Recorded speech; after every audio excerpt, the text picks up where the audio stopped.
حاسسها داخله بسجق معاها مش عارف ليه. عملوها على نفس الحاجه اللي بيعملوا عليها الاكل الحادق. ازيكم عاملين ايه؟ انا ياسين ودي قناه خروشه، والنهارده هنجرب مع بعض اعلى مطعمين تقييما في طلبات من ناحيه الفطير. يلا بينا. الاوردر وصل. طلبنا من سيتي فطيره ومزارع دين. جبنا من مطعمين سجق كيري وبسطرمه كيري وبغاشه عشان التقييم يكون عادل. هنجرب السجق الكيري من هنا ومن هنا. يلا بينا نفتح. حاطين كيس الكاتشب هنا ومزارع دين حاطينها بره. جايبين من كل واحد فيهم حجم وسط. بصوا يا جماعه، دي سيتي فطيره. هنا واضح ان هنا في موتزاريلا على الوش، ودي مزارع دين. بصوا. يلا ندوق. دي الفطيره.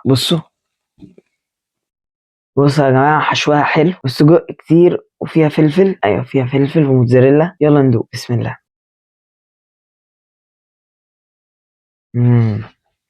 فطيرة السجق يعني يا جماعة من سيتي فطيرة مقبولة. حاسس السجق عليه بهارات زيادة شوية، مش عاجبني أنا بس ممكن يعجب غيري. خلينا ندوق مزارع دينا. يلا بينا. بس يا جماعة القطعة دي فاضية خالص، مفيهاش أي حشو، مفيهاش أي حاجة.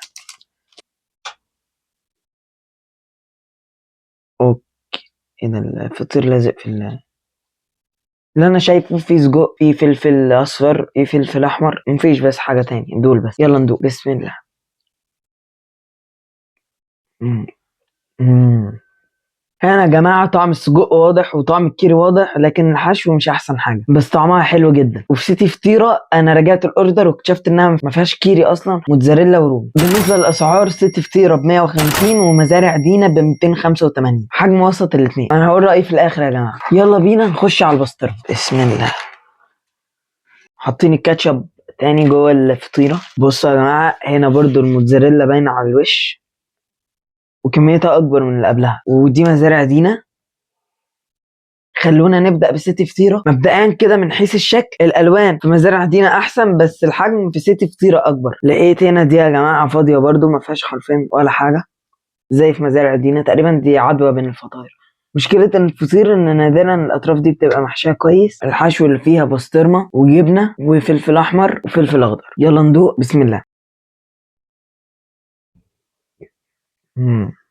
لا حلوه يا جماعه وطعمها كويس، والبسطرمه طعمها جميل وواضح جدا. الملاحظه الوحيده في سيتي فطيره هي ان انا حاسس ان الفطير كان محتاج تحميص زياده. عايز اوريكم فرق الشكل. بصوا يا جماعه، لو واخدين بالكم لو ظهر في التصوير ده الفرق اللي اقصده. اما بصراحه طعمها حلو جدا. يلا ندوق مزارع دينا. الجبن يا جماعه قفلها مش راضيه تفتح نشوف الحشو، فهندوق من غير ما نشوف بقى مضطرين. يلا بسم الله. فاضي يا جماعه القطعه، انا ما دقتش فيها اي حاجه، انا عايز ادوق الطعم. ايه دي؟ شكلها دي كمان فاضي. اه لا فيها حشو. بصوا ده اللي انا اقدر اوريه لكم واقدر افتحها كده. يلا ندوق. بسم الله. مم. عجبتني، بس عيبها الوحيد ان هو الحشو قليل جدا بالنسبه للسعر. خلينا ندوق بقى. جاي معاها علبتين صوص، خلينا ندوقه. بصوا يا جماعه، الصوص لونه اصفر كده، صوص مزارع دينا يا جماعه المشهوره بيه. اوكي يلا بينا ندوق. بسم الله. الصوص ظريف، الواحد ياكل بيه الحتت الفاضيه في الفطير. انا مش فاهم صراحه، هي غاليه جدا بالنسبه انها تكون فاضيه كده. الاسعار بقى، بسطرمه في سيتي فطيره ب 160، البسطرمه في مزارع دينا ب 295 جنيه. في فرق شاسع في السعر، والفطيره فاضيه تماما على السعر ده. اتمنى ان مزارع دينا يشوفوا الفيديو ويشوفوا الموضوع ده، لان مش منطقي يكون فطيره ب 300 جنيه ويكون ما فيهاش حشو كده. فقره الحلو. جايبين بغاشه من مزارع دينا وسيتي فطيره، ويلا بينا نشوف مين ادائها هيتغلب على التاني. بصوا الحجم.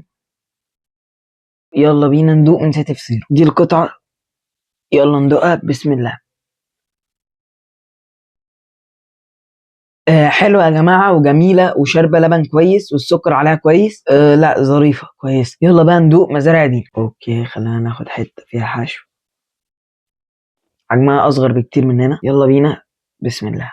اوكي يا جماعه، هنا الطعم مش واضح خالص وما فيهاش اي ولا لبن ولا فيها سكر، ما فيهاش حاجه تقريبا. حاسس اني باكل عجينه فاضيه. سعر صدمه جدا. بغاشه من سيتي فطيره ب 55 جنيه، اما بغاشه من مزارع دينا ب 170 جنيه. سيتي فطيره تكسب، مليانه حشو كويسه، عليها لبن وعليها سكر وعليها حاجات كتيره جامده، وطعم السمنه البلدي واضح الى حد ما بالنسبه لسعرها كويس جدا الصراحه. اما هنا مفيش حاجه تقريبا، باكل عجينه فاضيه. النهارده اللي كسب معانا بين سيتي فطيره ومزارع دينا سيتي فطيرة، وده لأكتر من سبب. أولا السعر، ثانيا كميه الحشو كانت مقبوله والحجم مناسب جدا على سعرها يعني. اما مزارع دينا خاماتها حلوه وطعمها حلو بس حشوها قليل جدا واسعارها اغلى بكتير. بصراحه تكسب معانا سيتي فطيره بجداره. وده كان تقييم النهارده، اتمنى يكون فيديو عجبكم وقالها لك تاني وتالت وما تنساش اكل الشارع احلى واكل البيت ببلاش. وهقولها لك تالت وتاني وما تنساش، وهقولها لك تاني وتالت وما تنساش اكل الشارع احلى بس اكل البيت ببلاش.